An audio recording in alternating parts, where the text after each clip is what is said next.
기업들도 아주 유망한 국제기업들이 입수를 하면서 관련된 솔루션들을 계속 발표하고 있는데 의아하게도 제가 만나본 분들 중에는 스레덤틱이라는 개념이나 용어 자체가 생소하신 분이 많은 것 같더라고요. 그래서 좋은 일을 빌어서 그 스레덤틱이라는 게 어떤 건지 간단히 소개를 해드리고 앞으로 우리가 어떻게 해야 되는지에 대해서 같이 생각해보는 그런 시간을 가져보고자 합니다.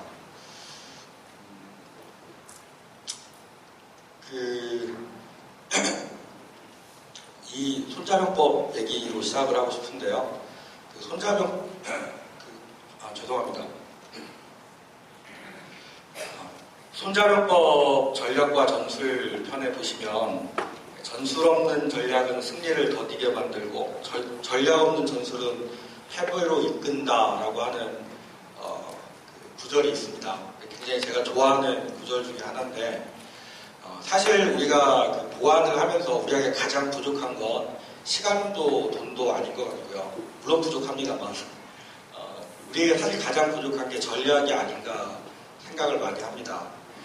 우리가 보안이라는 게 우리가 하고 있는 여러 가지 정책이나 이런 것들이 사실은 살아 움직이는 정책이어야 하고 변화하는 위협에 능동적으로 대응할 수 있는 그런 정책이어야 하는데 지금 우리가 하고 있는 것들은 전략적인 사고에는 조금 거리가 있는 그런 모습들을 많이 보이지 않고 보이는 것 같다라는 생각을 제가 평소에 좀 많이 해서 오늘 이 시간이 전술 전략에 대해서 한번 생각해 보시는 시간이 되셨으면 하는 바람입니다. 잘 아시는 얘기인데 우리 프리벤션은 결국 실패할 거예요 라는 얘기 많이 합니다. 이 그림은 아주 유명한 전 세계적으로 유명한 맨디안트라는 회사의 이사님이시기도 하고요. 리차드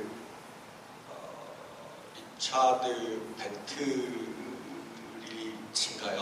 네, 제 이름이 되게 어려워가지고 외우기 좀 힘든데 그분이 이제 2008년도에 굉장히 유명해졌던 계기가 네트워크 시큐리티 모니터링이라는 개념을 처음 이제 세상에 소개를 하면서 많이 유명해졌는데 그 책에서 했던 얘기 그리고 그분이 블로그에 썼던 글에 있는 사진을 제가 잠깐 차용을 한 겁니다.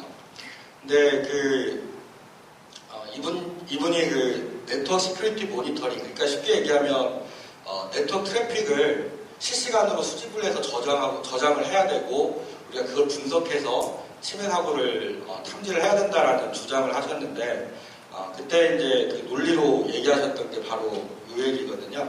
그래서 잠깐 보시면 이 공 진짜 생각보다 똑똑하지 않습니까? 꿀단지가 여기 딱 걸려 있는데요. 그 꿀단지를 못 먹게 하려고 이렇게 그 줄 가운데다가 이렇게 걸어놨는데 우리 생각과는 다르게 곰이 줄을 타려고 시도하고 있습니다. 그래서 우리가 그 NSA 관련된 첫 번째 원칙 보시면은 우리가 인정해야 될 게 우리가 상대하고 있는 침입자들은 그 중에 몇몇은 최소한 몇몇은 우리보다는 똑똑합니다. 또는 굉장히 똑똑합니다. 라는 거죠. 그 다음에 두 번째로 사람이 하는 거다 보니 우리가 상대하고 있는 건 우리가 상대하고 있는 게 사실 악성 코드나 그런 소프트웨어들이 아니잖아요.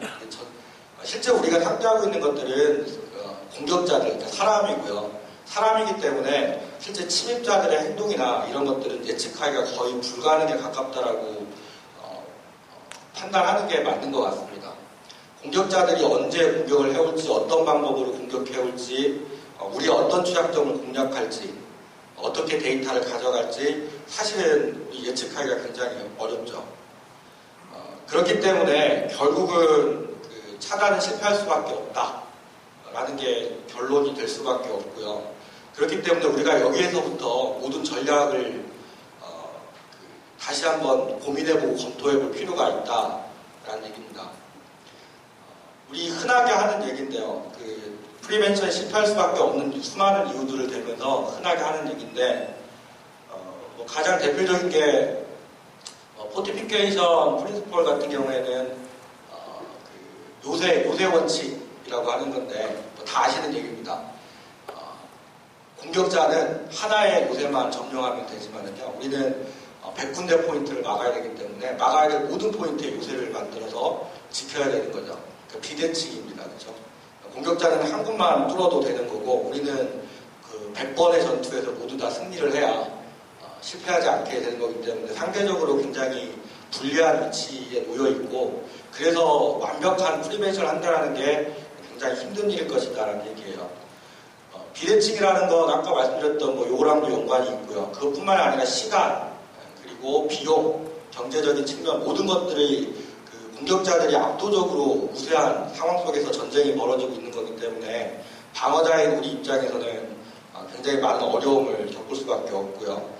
그 다음에 우리가 갖고 있는 지금 그 시큐리티 메저들이, 그러니까 보안에 사용되고 있는 많은 기술들과 도구들이 기본적으로 시그너처 기반의 프리벤션이라는 특성들을 많이 가지고 있기 때문에 이게 실제로 공격이 벌어지지 않은 것들, 새로 앞으로 나온 것들을 우리가 알아서 미리 시그너처를 만들어서 탐지한다거나 하는 것들이 거의 불가능에 가깝습니다. 하기 때문에 역시 예측할 수 없고, 그래서 시그너처 기반의 프리벤션은 기술적으로도 분명히 한계점이 분명하다라는 거죠. 그 밖에도 제로데이 익스플로이트도 얘기하고요. 아까 우리가 상대하는 건 그런 기술이 아니라 사람이기 때문에 여러 가지 그 방어하는 데서 어려움들이 많이 존재하게 되겠고, 그 다음에 내부자, 또 우리 내부에는 또 사람이 있잖아요. 우리 동료분들, 내부자들, 인사이더들이 있는데 인사이더들에 대한 위협이라든지 인사이더들로 인해서 발생하는 어떤 문제점들에 대해서도 우리가 효과적으로 대응하기가 어렵겠습니다. 그리고 그 모든 것들은 사실은 그 위험 중에서 가장 우리가 심각하게 받아들이고 있는 APT가 이 모든 것들을 증명하고 있는 거죠. 많은 돈을 쏟아부었지만 결국은 뚫릴 수밖에 없는 상황을 우리는 매일매일 목도하면서 살고 있거든요. 그래서 그럼에도 불구하고 우리 대부분의 지금 보안 투자하는 그 양상을 보시면 우리는 계속 프리벤션에 투자를 합니다. 실패했는데 또 프리벤션, 실패했으니까 좀 더 강하게를 외치면서 계속 프리벤션 하고 있는 거죠. 근데 이렇게 해서는 우리가 전쟁에서 절대 승리할 수 없다라는 게 오늘을 살아가는 많은 보안 전문가들의 생각이고, 여기 계시는 여러분들도 똑같은 생각을 하고 계실 거라고 믿고 있습니다. 하지만 차단에 실패한 것이 보안에 실패한 것은 아니죠. 이 차단에 실패했다고 보안에 실패했습니다, 막는 데 실패했습니다라고 하기는 굉장히 어렵습니다. 이건 그 아주 유명한 그 맨디안트 그 스렛 랜드스케이프 문서에서 가져온 건데요. 외국에서 참 놀라운 일이 벌어지는 것 같아요. 보시면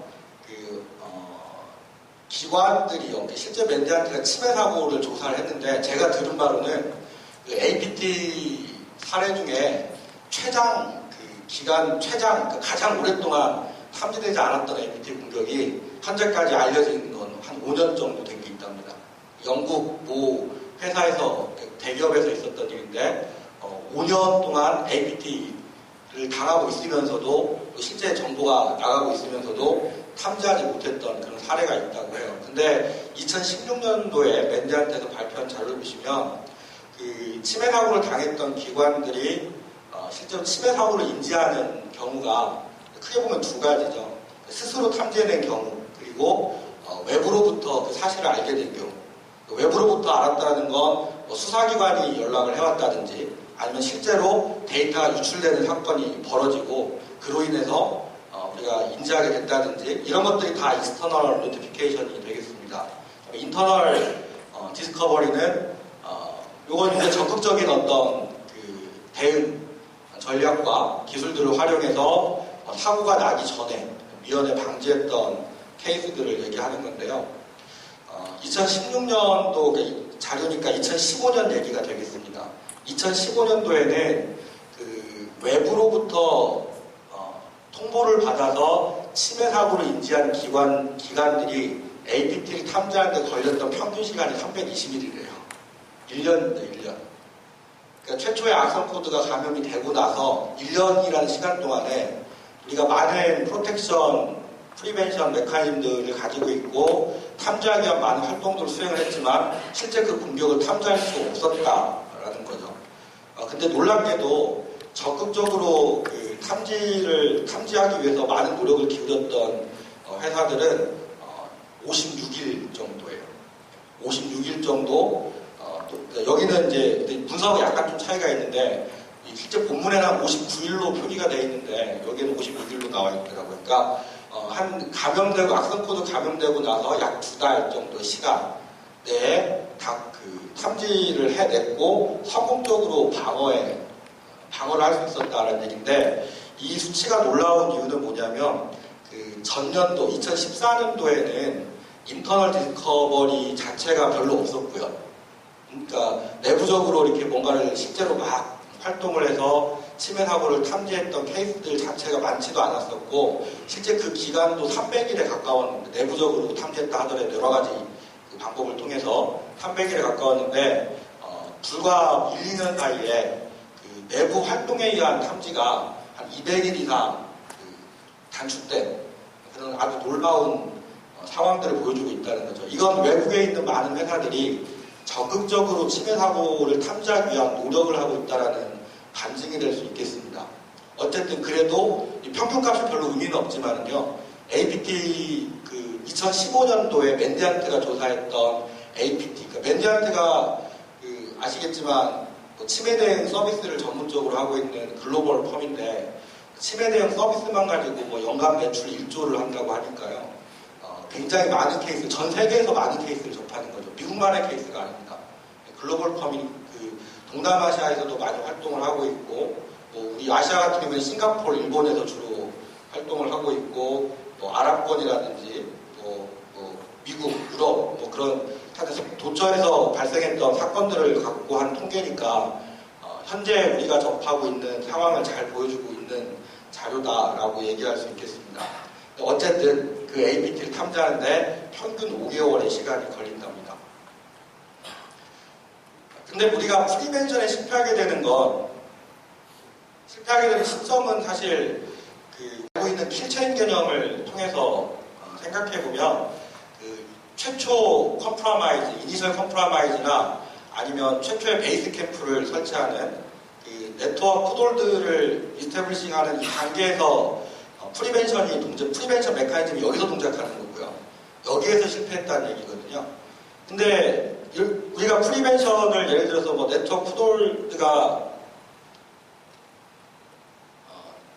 설치되는 이 단계에서 실제로 효과적으로 공격을 차단해내지 못했다라고 해서 실제 우리가 중요하게 생각하는 자산, 정보 자산이 바깥으로 바로 나가는 건 아니라는 거죠. 여기에서 여기까지 시간이 아까 보셨지만 2015년도에도 아까 그 통계학적인 오류가 있긴 하지만요. 어쨌든 그 평균값이 150일이니까 최소한 150일의 시간이 있었다는 얘기예요. 그 5개월의 시간은 우리가 포기해야 될 시간이 아니고요. 이 5개월 시간에서 우리가 싸워서 조기에 그러니까 데이터가 유출되기 전에 공격을 탐지해내고 막아낸다면 그 전투에서는 우리가 승리한 겁니다. 프리벤션은 보안에 있어서 최종 방어선이 아니라는 거죠. 아니고 프리벤션은 그러니까 맨 앞단에서 정말 베스트 에퍼트를 해서 막기 위해서 최선의 노력을 하겠지만 일단 그 1차 저지선이 뚫리면 우리가 들어오는 그런 위협들에 대해서 효과적으로 대응할 수 있는 체계만 갖고 있다면 그런 전략과 기술만 가지고 있다면 얼마든지 공격을 막아낼 수 있다는 거예요. 근데 우리는 아쉽게도 아직도 프리벤션에 집중하고 있다는 거죠. 프리벤션 하지 말아야 된다는 얘기는 절대 아닙니다. 중요하죠. 알려진 공격을 막기 위해서 굉장히 중요한 그 활동이고 굉장히 효율적인 활동이기 때문에 프리벤션은 굉장히 중요하지만 지금의 상황은 프리벤션만 가지고는 우리가 문제들을 해결할 수 없고 전투에서 승리할 수가 없는 상황이기 때문에 프리벤션이 실패했을 때에 대한 대응이 필요하다는 얘기입니다. 거기에 대한 전략이 필요하고 프리벤션 실패했을 때 어떻게 해야 되는지 우리가 나름대로 고민해 볼 필요가 있겠습니다. 라는 얘기죠. 이쯤에서 우리 인간의 면역 체계에 대해서 잠깐 보겠습니다. 제가 당연히 이런 걸 잘 아는 전문가는 아니고요. 근데 저는 이제 여러분들은 어떻게 생각하실지 모르겠지만 저는 요즘에 막 많은 것들을 통해서 인간이 정말 신이 만든 정교한 기계가 아닌가라는 생각을 많이 하고 살고 있거든요. 그래서 신이 만든 방어 시스템은 어떻게 생겼는지 한번 조사를 해봤어요. 조사를 해봤는데 아주 재밌는 시스템인데, 기본적으로 우리 인간의 면역 체계는 저 4개의 사이클을 가지고 돌아갑니다. 끊임없이 돌아가는 사이클이에요. 이게 굉장히 중요한 얘기죠. 그러니까 방어, 정화, 재생, 기억을 끊임없이 반복하는 사이클로 되어 있는데, 일단 방어 부분이 우리가 생각하는 프리벤션하고 굉장히 흡사한 부분인데요. 우리 인간의 면역 체계에서는 선천 면역과 후천 면역이라는 게 있는데, 그 선천 면역 같은 경우에는 그러니까 태어나면서부터 갖고 있는 면역 시스템들이거든요. 예를 들어서 가장 대표적인 게 피부입니다. 피부 자체가 물리적인 방어선이 되고요. 그래서 세균이 몸에 침투하지 못하도록 막는 물리적 방어선이 될 수 있고, 그 다음에 피부의 밑에 있는 피하 지방층은 화학적인 방어선이 된답니다. 그러니까 어떤 병원균들이 피부를 뚫고 들어와도 그 지방층에서 일단 한 번 더 화학적으로 걸러지는 그런 효과를 가지고 있다는 거죠. 근데 우리가 피부로 덮여있지 않는 그런 부분들, 특히 눈, 코, 입, 이런 부분들은 그럼 어떻게 방어가 이루어지는 거냐? 디펜스 인덱스 하고 있는 것보다 나름대로. 그래서 리소자임이라는 그런 화학물질이 있는데, 그런 분비물 같은 것들이 그 해당 부분들을 방어하고, 화학적으로 방어하고 있고, 병원균들이 침투하지 못하도록 열심히 방어선을 치고 보완을 하고 있는 상태라고 합니다. 근데 실패할 수 있죠. 실패할 수 있는데, 가장 대표적인 게 음식물을 통해서 그러면 입으로 그 음식물에 세균이 묻어서 병원균이 묻어서 같이 들어오면 어떻게 하겠습니까? 그때는 위에서 방어한답니다. 위에서 일단 위 자체가 그러니까 pH 1정도 되는 산성 조건을 가지고 있는데, 이게 세균들이 살기에는 굉장히 열악한 환경이기 때문에 세균들을 죽이는 역할을 하고 있고요. 그 다음에 소화할 때 나오는 단백질 효소들이 세균들을 분해하고 죽이는 그런 역할들을 담당을 하고 있다고 해요. 그럼에도 불구하고 그 호흡기나 이런 걸 통해서 또 다른 세균들이 침투할 때는 점액과 섬모운동 같은 것들을 이용해서 가래라든지 콧물이라든지 그런 형태로 세균들을 끊임없이 밀어내고 있습니다. 여기까지가 우리가 현실적으로 하고 있는 우리의 보안체계에 비교해보면 여기까지가 프리벤션입니다. 근데 이것도 결국은 실패할 수 있다는 거죠. 우리 인간도 당연히 저지선을 뚫고 세균들이 들어와서 병을 일으키는 상황들이 많이 있잖아요. 그래서 이 방어 시스템 내부에 이런 모든 방어선을 뚫고 세균이 실제로 감염이 돼서 혈액 내에서 막 돌아다니기 시작할 때, 돌아다니면서 여러 장기에 영향을 끼치고 병을 일으키려고 하는 그 직전에는 우리 흔히 말하는 백혈구 같은 식세포들이 병원체를 인식하고 잡아먹는 그런 시스템을 갖추고 있고요. 근데 몰랐는데 저도 이번에 알았는데요. 정상적인 세균하고 외부에서 들어온 그러니까 정상적인 그런 세포들, 세균들하고 문제가 되는 세균들하고 식별할 수 있는 메커니즘들이 존재한답니다. 되게 놀라운 것 같아요. 근데 그 방법이 마치 무슨 인증서 갖고 들어오는 것처럼 이렇게 딱지들이 붙어 있대요. 그 딱지들을 읽어가지고 이게 내 몸에 있는 원래 있던 건지 외부에서 들어온 건지 식별한다고 해요. 어쨌든 그런 식세포들이 병원체를 인식하고 잡아먹는데, 식세포가 해결하지 못하는 것들, 식세포도 방어에 실패할 수 있잖아요. 그런 경우에는 이 NK세포라는 게 있는데요. Naturally Kill Cell이라고 하던데, NK세포가 그런 경우를 대비해서 모든 방어막이 다 뚫렸을 경우를 대비해서 온몸을 돌아다니면서 감염된 세포를 찾아가지고 자살을 유도하는, 자연스럽게 자살을 유도하는 그런 활동들을 쭉 진행을 한다고 해요. 제가 말씀드리고 싶은 그 스랩 헌팅은 이 NK세포 역할과 같습니다. NK세포가 해야 될 일이 바로 우리 보안 쪽에서 보면 하는 일이 스랩 헌팅이 하는 일과 같은 거죠. 그리고 나서 어쨌든 뭐 이런 방어 체계들을 통해서 내부에 침입된 세균이 C세포나 NK세포에서 죽게 되면 정화 작업들이 이루어지고요. 정화 작업은 죽은 세포를 바깥으로 내보내는 뭐 고름이라든지 그런 형태로 바깥으로 내보내는 이제 작업들을 쭉 해서 위험들을 제거하게 되는 거고요.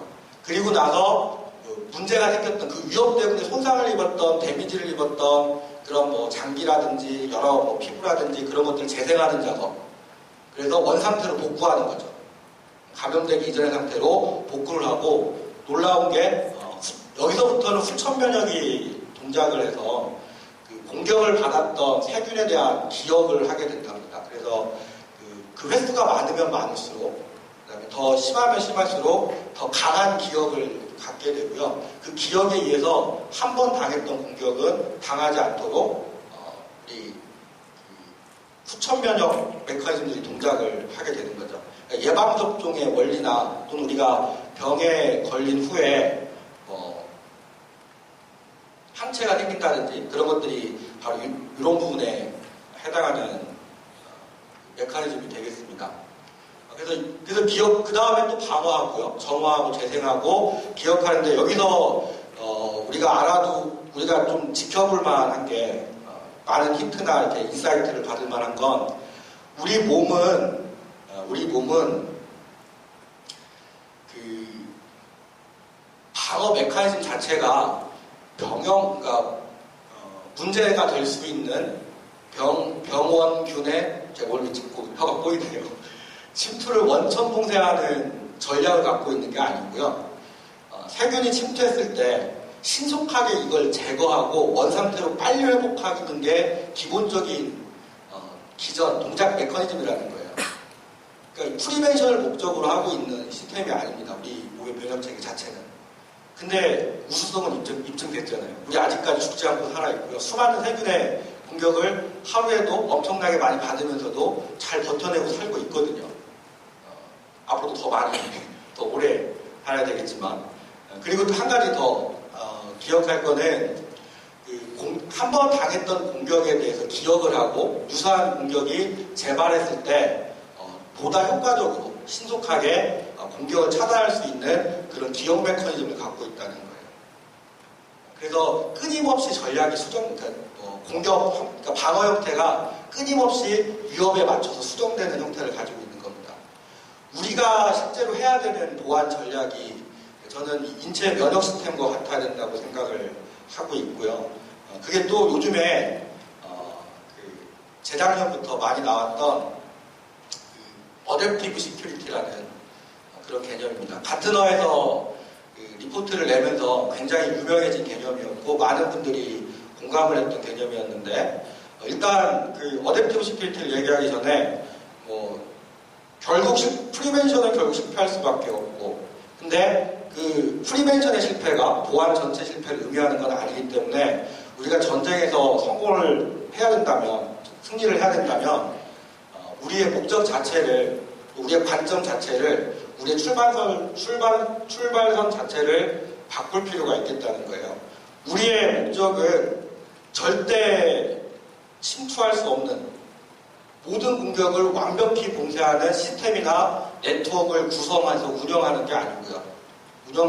이런 목적에서 과거에 이런 목적을 가지고 있었다면 또 여기에 많은 노력을 기울이고 많은 자원을 이쪽에 투입을 했다면 이제는 여기에 대한 노력은 베스트 에퍼트면 충분한 것 같고요. 그리고 실적으로 기술 자체가 이걸 완벽하게 보장할 수가 없습니다. 우리도 잘 이해하고 있는 것처럼. 그래서 우리가 추구해야 될 목적은 회복성을 가진 시스템, 회복성을 가진 네트워크. 프리벤션을 뚫고 우회해서 공격, 위협들이 들어온다 하더라도 빨리 제거해서 피해가 발생하지 않도록 그래서 또 정상 상태로 빨리빨리 네트워크나 시스템들이 회복될 수 있는 그런 전략, 그런 시스템, 그런 네트워크를 가지는 게 우리의 궁극적인 목적이 되어야 하겠습니다. 이걸 하자고 만든 게 어댑티브 시큐리티 아키텍처예요. 아까 후천 면역을 영어로 후천 면역 자체가 영어로 번역이 될 때 어댑티브라는 걸 똑같이 사용합니다. 그래서 이 가트너사에서 2014년 가트너사의 그 리포트에 있던 걸 그대로 캡처해서 넣은 건데요. 가트너사에는 어댑티브 시큐리티 전략은 굉장히 그 해외에서도 많은 전문가로부터 공감을 많이 이끌어냈고 실제 많은 회사들이 지금 이런 전략들을 구사하기 위해서 노력을 하고 있는 건데 과거에 우리가 프리벤션에 많이 집중을 했는데 아쉽게도 디텍트, 리스판스, 프리딕트는 잘 동작을 안 했단 말이에요. 이 사이클은 우리가 뭐 최근에 들어서 보게 된 새로운 그런 모형이 아닙니다. 우리 2000년도 초반에도 보안 사이클이 이래요. 프리벤션하고 디텍션하고 대응하고 다시 프리벤션하고 이 얘기는 누차 해왔지만 문제는 프리벤션 외에 디텍트나 리메디에이션 그 다음에 프리딕트는 사실상 제대로 동작하지 않는 과정이었다는 거죠. 거의 유명무실한 과정이었고 우리의 모든 리소스는 거의 대부분 프리벤션에 투자가 됐었습니다. 근데 이 어댑티브 시큐리티에서 얘기하는 건 프리벤션 중요하지만 프리벤션에 실패했을 때 우리의 방화벽, IPS 이런 장비들을 우회해서 위협들이 내부에 들어왔을 때 그때 적극적인 대응을 요구하고 있는 거고 적극적인 탐지입니다. 우리 침해 사고 대응이라고 하면 사후 조사의 느낌이 굉장히 강해서 그래서 한동안 유행했던 용어가 프로액티브잖아요. 프로액티브, 선제적 대응, 선제적 대응이라는 얘기 많이 했었거든요. 침해 사고, 그러니까 우리가 사고 조사하고 나서 이제 사고가 발생하고 나서 정보 다 나갔는데 사고 조사하는 게 어떤 의미를 가질 수 있을까요? 최선의 의미는 똑같은 사고가 재발하지 않도록 하겠습니다 라는 건데 이미 털릴 건 다 털렸잖아요. 사실 그래서 그 C레벨에 계신 분들한테 설득력도 굉장히 약한 상황이 되는 거고요. 우리가 그 자원을 투입할 수 없었던 이유 중에 하나가 그런 거죠. 근데 이 디텍트 단계는 수동적인 단계여서는 안 되고요. 적극적인 단계여야 돼요. 그러니까 탐지하려고 노력을 해야 되는 거지 사고가 나서 뭐 조사한다든지 그런 개념 절대 아닙니다. 관제하고는 어떻게 다릅니까? 관제가 맞습니다. 근데 관제가 이렇게 발전해줘야 된다는 거죠. 지금의 관제는 다 좋은데 가시성 확보가 되게 약하고 그 다음에 그 분석할 수 있는 기술들이 많이 적용이 안 돼 있다는 거예요. 그러니까 대응의 위험에 맞춰서 효과적인 분석 기술, 그 다음에 좀 더 넓은 가시성 확보가 필요한데 그런 것들이 좀 문제가 있다는 거고요. 스레더팅이라는 게 사실은 뭐 관제에 앞서가는 모습이라고 해도 뭐 이상하지는 않습니다. 우리의 현재의 관점에서 보자면. 그래서 어쨌든 이 디텍트 단계가 적극적으로 이루어져야 되는, 능동적이고 적극적으로 이루어져야 되는 단계이고, 이벤트가 아니라 데일리, 매일매일 끊임없이, 우리 면역체계가 끊임없이 동작하는 것처럼 매일매일 끊임없이 탐지하려고 노력하고, 탐지가 되면 리메디하고 나서 탐지 결과를 바탕으로 예측할 수 있잖아요. 전략이 수정될 수 있죠. 우리 대응 전략이라든지 방법이 수정될 수 있고 그런 과정들을 저희 보시면 컨티뉴어스하게 계속해야 된다는 거예요. 우리 관제 매일 하고 있는데요. 아까도 말씀드렸지만 관제의 소스가 예를 들어서 주로 우리 CM 같은 거 이용해서 로그 같은 거 많이 보는데 데이터 엄청 많잖아요. 엄청 많으니까 우리가 실제로 관제를 하면서도 주로 보게 되는 게 대부분 로그이실 테고요. 그러니까 어떤 이벤트가 발생했을 때 로그인데 이미 어떤 사건이 벌어지고 나서 툭툭 한 건씩 올라오는 그 로그만 가지고는 우리가 좀 더 빠르게 그러니까 공격자들이 핵심 자원에 다가가기 전에 먼저 선제적으로 차단하기 굉장히 어렵다는 거죠. 중요한 건 속도라는 겁니다. 효과적이고 빠르게 탐지할 수 있어야 된다는 얘기예요. 미군에서 통용되는 아주 유명한 격언이라고 해야 되나요? 격언 중에 이런 게 있답니다.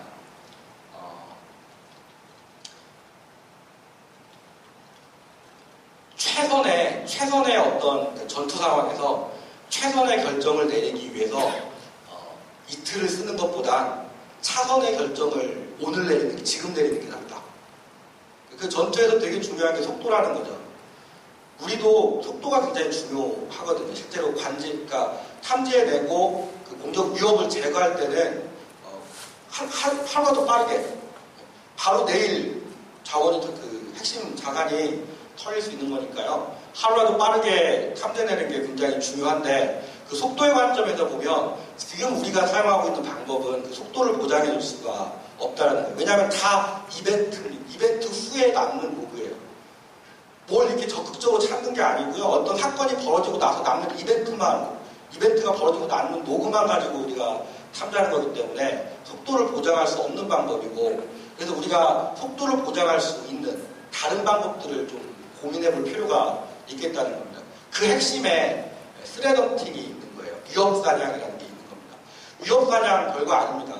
위협사냥은 그냥 적극적인 APT와 같은 위협들을 적극적으로 탐지하려고 하는 행위라고 그냥 이해하시면 됩니다. 그러니까 지금은 국내 기업 중에 위협사냥을 하는 기업은 거의 없는 걸로, 뭐 있을 수도 있겠지만 거의 없는 걸로 보여지고요. 만약 위협사냥을 하게 된다면 사실은 위협사냥을 하는 사냥꾼들이 회사에 있으셔야 돼요. 회사에 사냥꾼들이 있어야 되고 그 사냥꾼들이 매일매일 위협 분석을 하셔야 되는 거예요. 위협 분석을 하셔야 되고 그게 관제 활동이 돼야 되는 겁니다. 단순한 관제가 아니고요. 그 다음에 스판스하고 그 다음에 아까 그 인체의 기억 메커니즘처럼 우리도 당했던 공격에서 충분한 정보를 확보해서 그게 프리벤션에 적용이 될 수 있도록 효과적으로 방어할 수 있도록 프리딕트 과정도 반드시 수행이 돼야 된다는 거죠. 그래서 이 사이클이 원활하게 돌아가야만 비로소 우리가 보안이라는 것들을 제대로 잘 할 수 있지 않겠습니까? 라는 관점에서 얘기하는 그 전략이 어댑티브 시큐리티라는 전략입니다. 그 스레던팅에 대한 정의는 사람들마다 많이 다릅니다. 그러니까 외국에서도 스레던팅이 막 붐이 인게요. 그러니까 일반적으로 외국에서도 지금 어딘가에 이런 자리가 있을 것 같아요. 어딘가에서 저보다 훨씬 뛰어나신 어떤 전문가분들이 또 이런 자리에서 그런 얘기 하고 있을 겁니다. 지금도. 그러니까 외국에서도 스레던팅이라는 개념이 뭐 10수년 전에 나온, 아니 뭐 한 5년 전에 나온 이런 개념이 아니고 이제서야 막 얘기되고 있는 개념들이거든요. 그러니까 저 스레던팅이라는 용어 자체는 2, 3년 전부터 나오기 시작을 했는데 최근 들어서 굉장히 확산되고 있는 개념이에요. 그래서 이게 그냥 유행이냐 아니면 정말 트렌드냐 올바른 방향이냐를 놓고 많은 전문가들이 토론을 했는데 결과적으로 거의 대부분 이건 일시적인 유행이 아니고 우리가 가야 될 방향이고 트렌드입니다 라고 얘기를 하고 있습니다. 그럼에도 불구하고 초창기다 보니까 정의들이 굉장히 다양해요. 스레던팅에 대한 정의나 방법론 다 다양합니다. 사용하는 기술 다 달라요. 다 다른데 공통된 것들은 있어요. 디테일한 부분에서 많이 다르지만 일반적으로 얘기되는 스레던팅은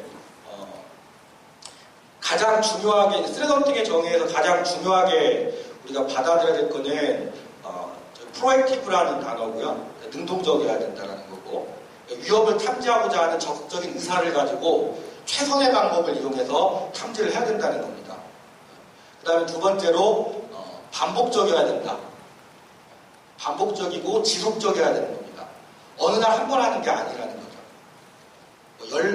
연례는 한점 1년에 한 번 서비스를 받아서 한번 조사해봅시다. 이런 개념이 아니고 우리의 데일리 베이스 또는 주 단위가 됐든 월 단위가 됐든 사실 분석하는 데 시간이 있으니까요. 매일매일 분석한다는 건 사실 어렵고 보통 주 단위나 월 단위 분석들이 계속 진행이 될 텐데 월 단위로 데이터를 쌓아가지고 분석하고 또는 주 단위로 데이터를 쌓아서 분석하고 이런 형태가 일반적인 형태인데요.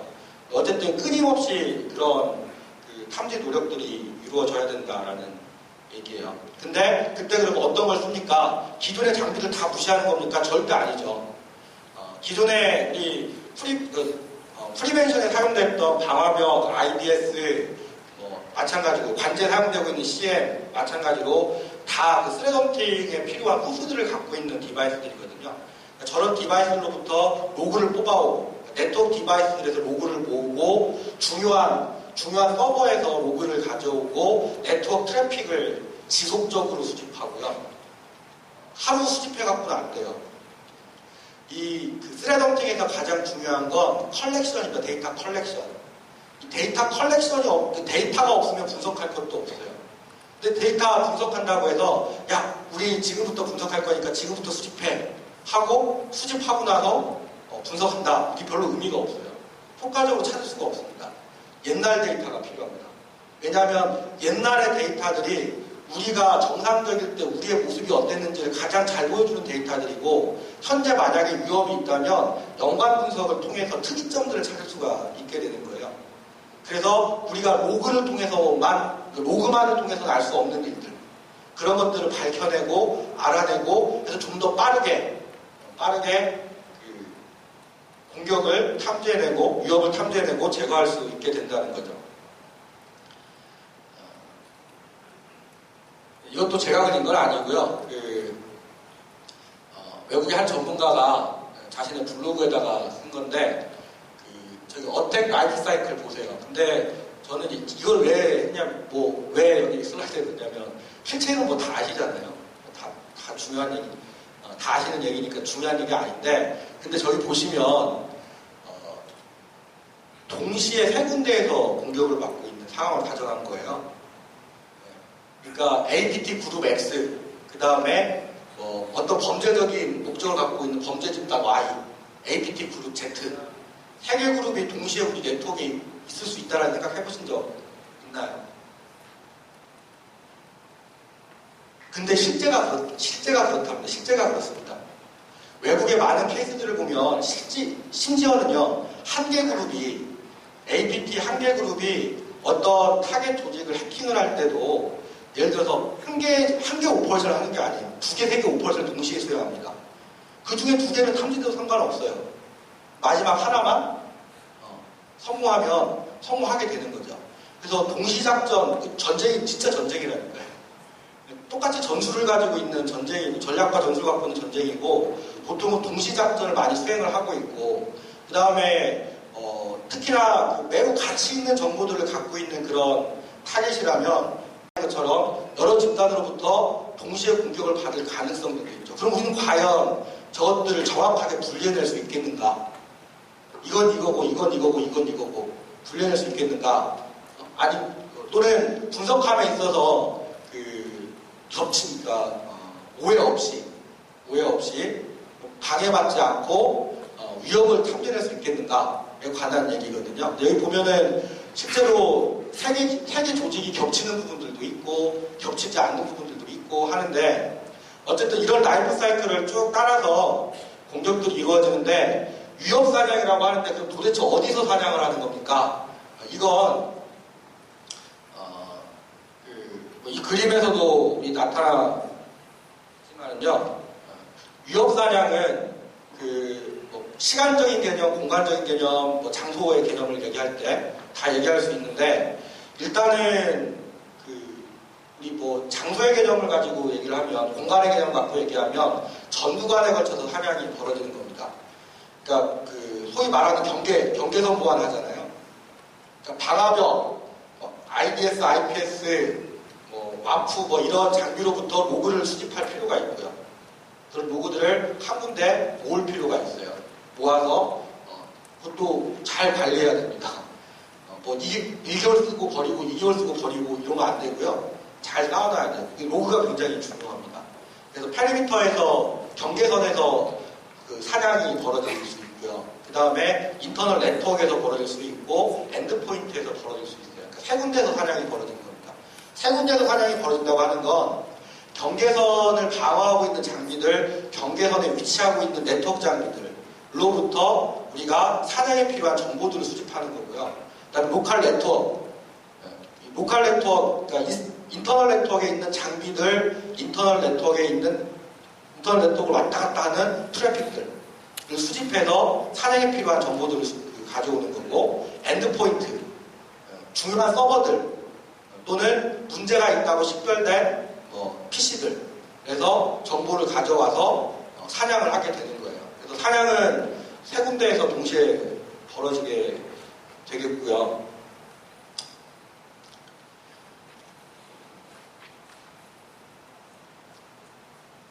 언제 사냥합니까? 언제 사냥합니까?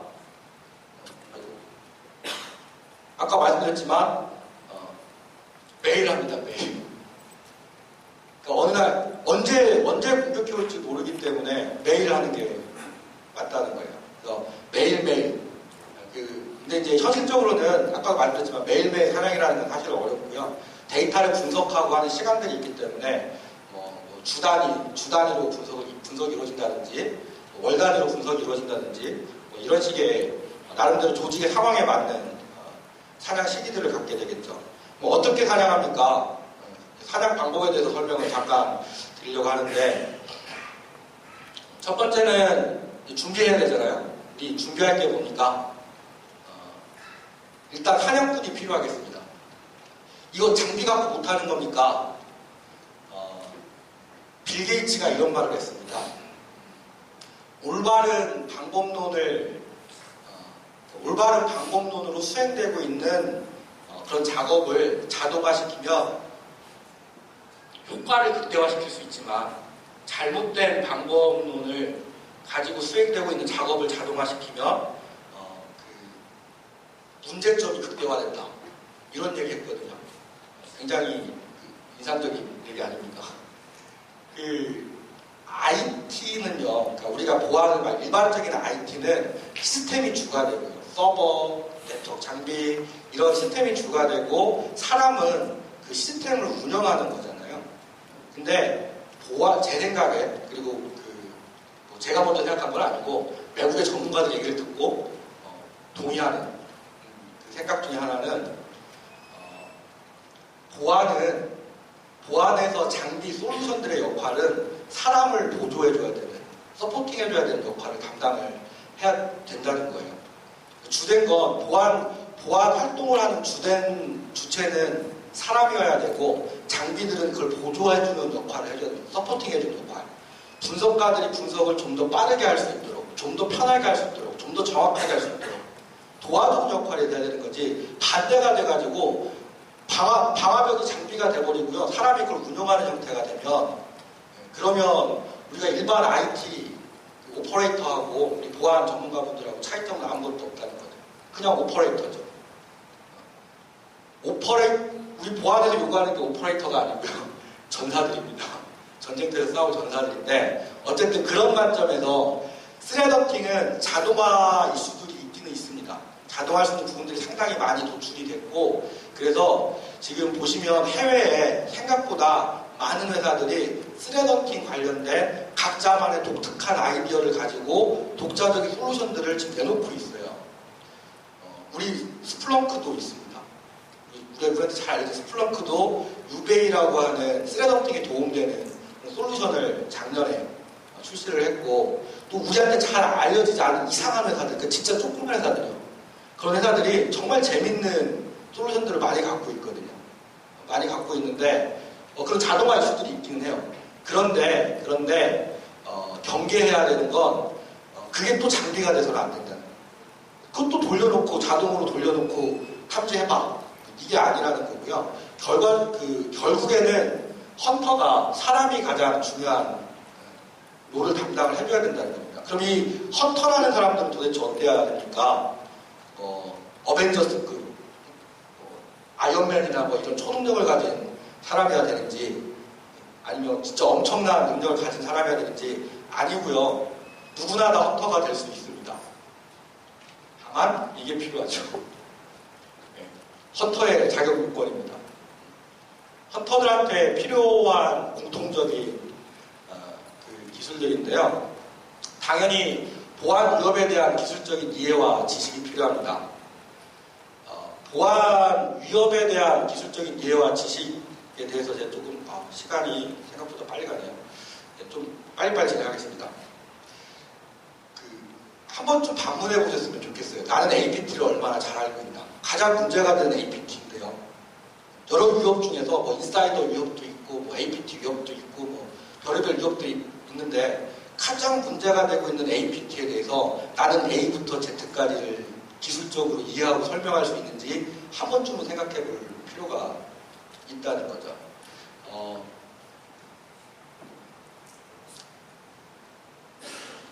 APT 모델을 보시면요.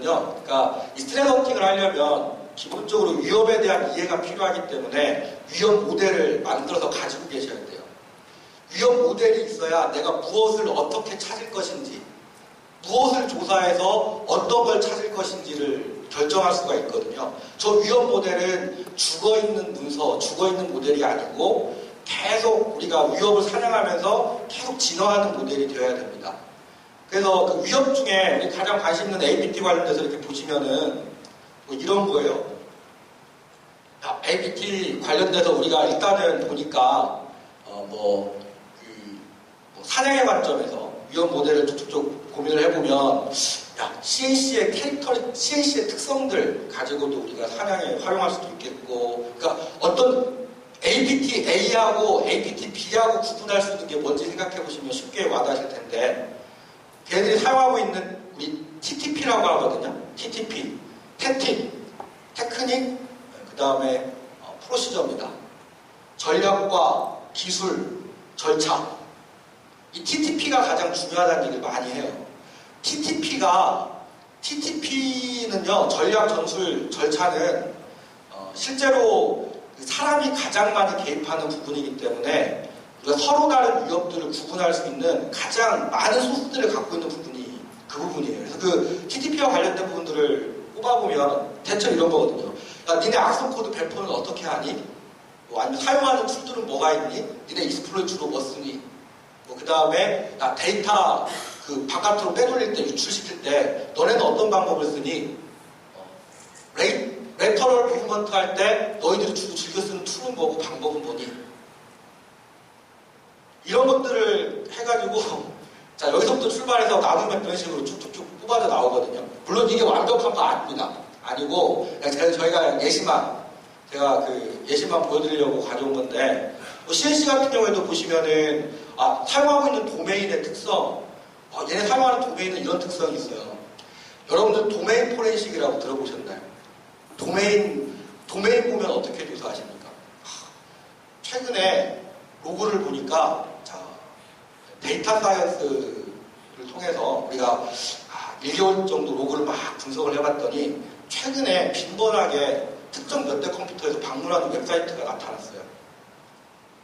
그래서 이 웹사이트 그 도메인을 알게 됐습니다. 로고를 통해서.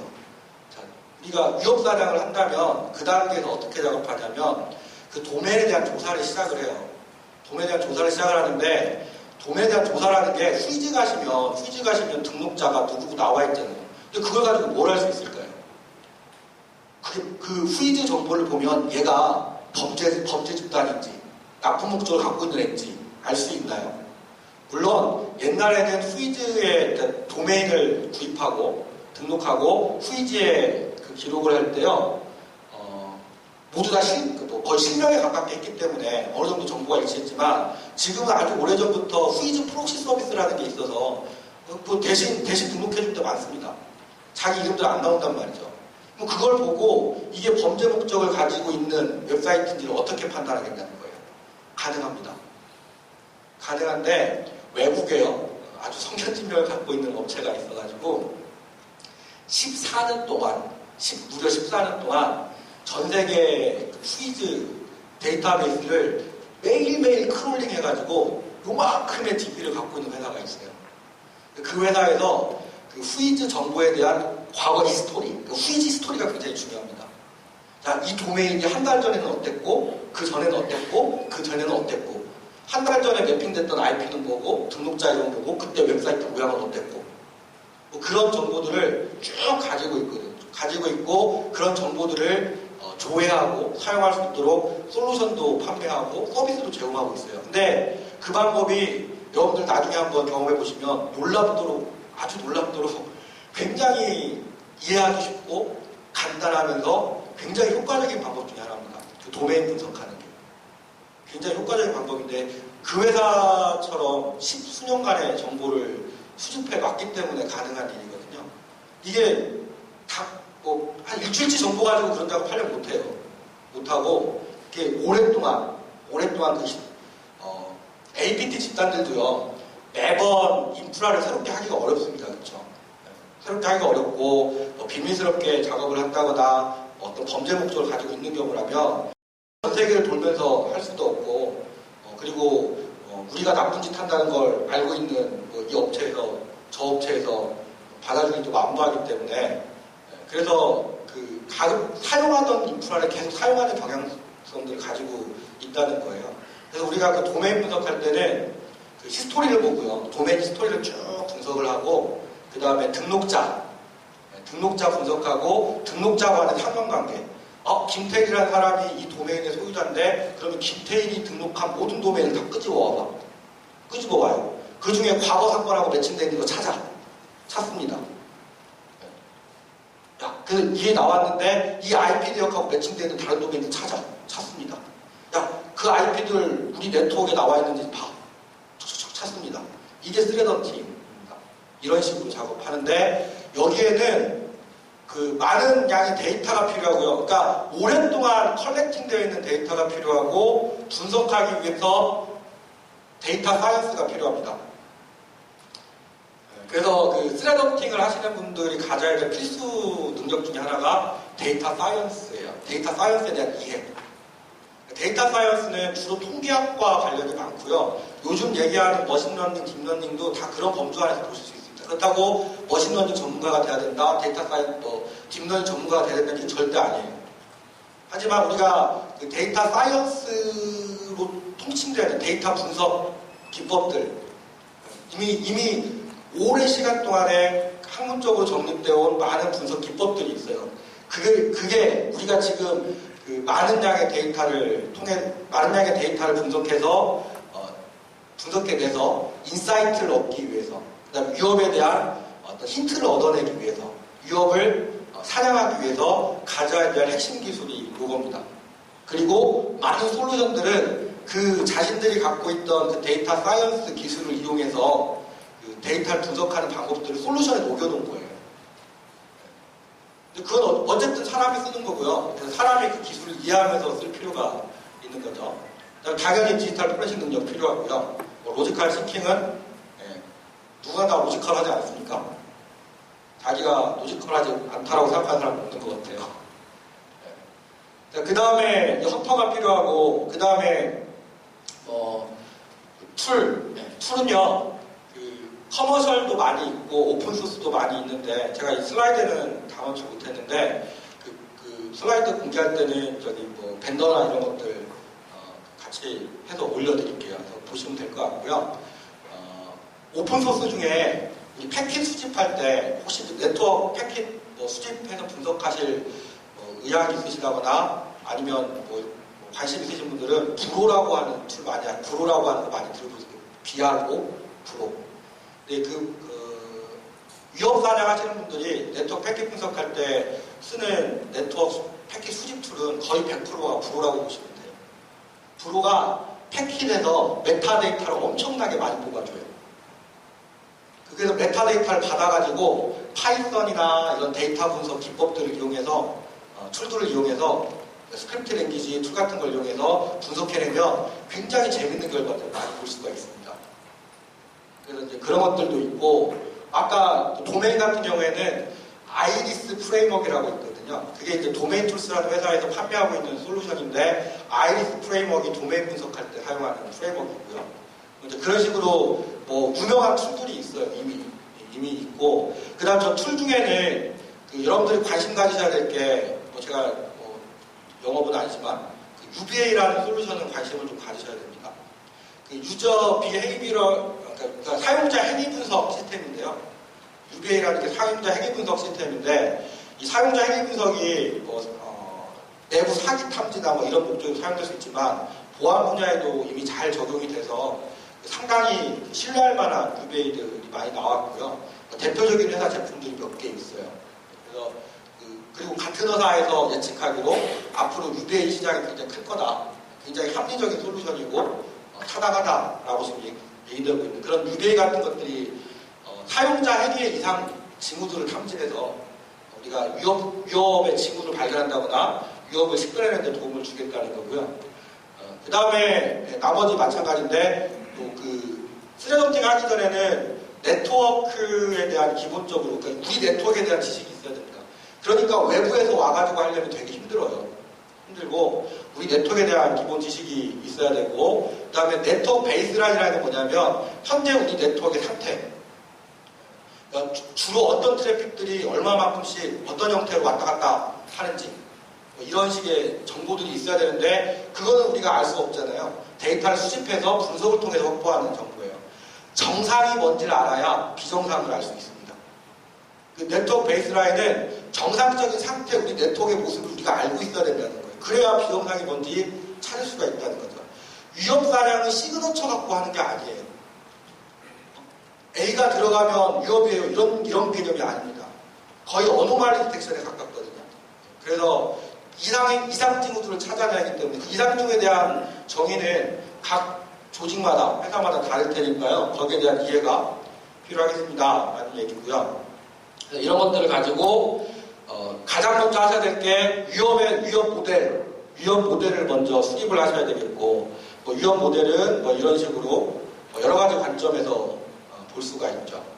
위협 모델은 사실 이렇게 표준화된 위협 모델이 있으면 굉장히 좋겠는데 이제 그런 게 없는 상태라서 사실은 여기 계신 분들이 협력하실 필요가 좀 있는 부분이에요. 우리나라는 굉장히 아쉬운 게 침해 사고 조사가 제대로 이루어지는 케이스는 민간에서는 별로 없고 보통 이제 수사기관들이 끼어야 그 정확한 조사들이 이루어지는데 그런 정보도 공개가 안 되잖아요. 그래서 우리가 직면하고 있는 위협에 대해서 사실 잘 알지 못하거든요. 누가 공격하는지도 잘 모르고 어떤 툴 쓰고 있는지 어떤 방법들 쓰고 있는지 데이터 유출 방법만 해도 이렇게 많아요. 그 특징들이 이 중에서 얘네들은 데이터 전송할 때 PTP 쓴다니 아니면 뭐 FTP 쓴다니 RTP 쓴다니 스테이징 인프라는 어떻게 생겼대 뭐 채널은 인밴드냐 아웃 오브 밴드냐 굉장히 다양하단 말이죠. 그래서 예를 들어서 한국에서 주로 활동하는 북한이라고 치면 한국에서 주로 활동하는 북한 APT 집단이 주로 어떤 특성을 갖고 있는지 알면 분석하기도 훨씬 더 쉽고 식별하기도 훨씬 더 쉽겠죠. 차단하기도 쉽고. 그래서 우리가 무엇을 봐야 되는지를 알아야 찾을 수 있는 거니까요. 그런 관점에서는 위협 모델에 대한 확고한 정립이 필요합니다. 쓰레기 모델에 대한 확고한 정립이 필요하고 이걸 통해서 그럼 각각은 어떻게 탐지해야 되겠는지 어떤 식으로 조사를 해야 될지에 대한 그런 것들로 이제 고민이 좀 필요하죠. 한 번에 다 알 수는 없지만 이게 위협 헌터들도 성장한다고요. 계속 사건을 경험하고 하면 경험이 쌓이면서 사냥 방법이 날로 진화돼 가는 거죠. 그런 과정들을 경험해 가야 되는 거고요. 그래서 제가 사실 이제 간단한 시연을 보여드리려고 했는데 시간이 허락된 시간이 다 돼가지고 시연 관련된 내용은 슬라이드에는 없는데 슬라이드에 포함시켜서 간단하게 정리해서 올려드리도록 하겠습니다. 그러니까 스레덤팅 실제로는 뭐 별거 아니라면 아닐 수도 있습니다. 그러니까 네트워크 트래픽을 꾸준히 수집을 하고 로그들을 정확하게 꾸준히 수집을 하고 그다음에 시스템 그러니까 정상적인 상황에 대한 파악도 분명히 필요하고요.